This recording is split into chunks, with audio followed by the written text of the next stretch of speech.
Ina masu amfani da layin MTN.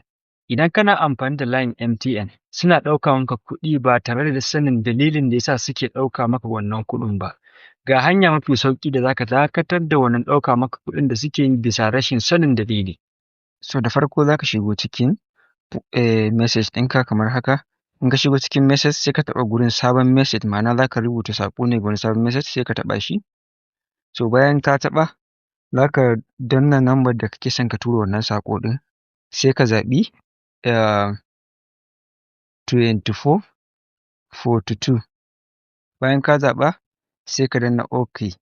Yawwa, to a wurin da zaka rubuta wannan message ɗin, a nan gurin sai ka rubuta stop.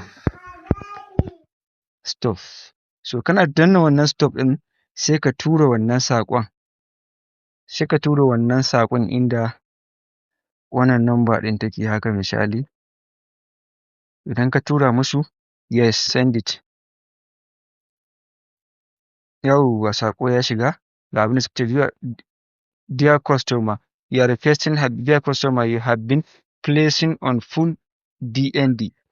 Ma'ana duk kai cancel ɗin dukkanin wani abin da ake ɗauka maka kuɗi a kansa. Wannan shine hanya mafi sauƙi da ake dakatar da ɗaukar kuɗi a MTN ba tare da sanin dalili ba. A ci gaba da following sannan ana share ɗinsa don al'umma su gani su amfana. Na gode.